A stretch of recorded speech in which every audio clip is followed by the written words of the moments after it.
Now to a WJCL 22 News investigation. So far this year, the Georgia Department of Corrections says there have been at least 172 deaths inside state prisons. 172 deaths, some of them being investigated as homicides.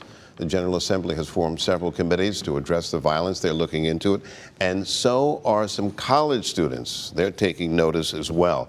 WJCL 22 News' Brooke Butler joining us live in the studio. Georgia Southern had a class this past semester.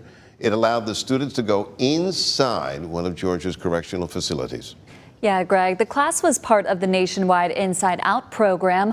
Once a week for 3 hours, the 14 Georgia Southern students in the class would meet with 15 incarcerated students to talk about the problems plaguing Georgia's prisons.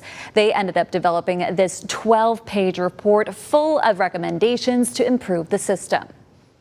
It's honestly changed my perspective of the criminal justice system. For 4 months, several Georgia Southern students got to go inside a correctional facility for class. This is a unique experience that not everybody gets. They worked with inmates. One of the most impactful experiences of my life. To talk about what's working and what's not in Georgia prisons. We wanted to focus on, okay, we know these things are the problem, but what can we do to try to make that better? The class came up with a total of 4 recommendations. The first being to invest more in correctional officer recruitment and retention. Correctional staffing is very low. We found while there are already nearly 3,900 security personnel working inside Georgia's prisons, GDC is looking to hire another 3,100, meaning GDC is operating at almost half staff all over the state. There was times like on the weekend, there would literally be 3 guards. Students believe pay has a lot to do with that. The starting salary for a corrections officer between $44,000 and $48,000. The benefits and the pay just don't match the stress and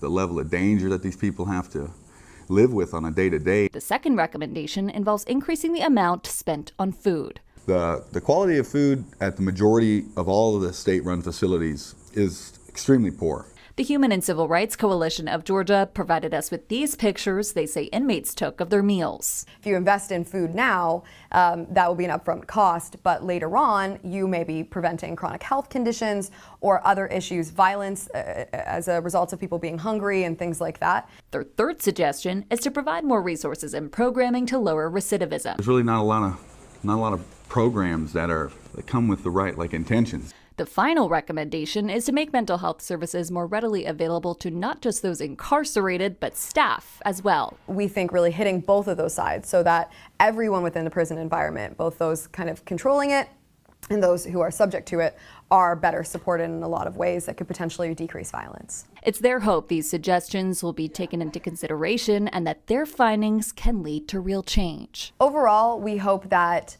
people listen to the recommendations and at least try to implement things that are generally close to them. And Greg, Dr. Karate tells me she actually sent this report to senators tasked with studying Georgia's prison system.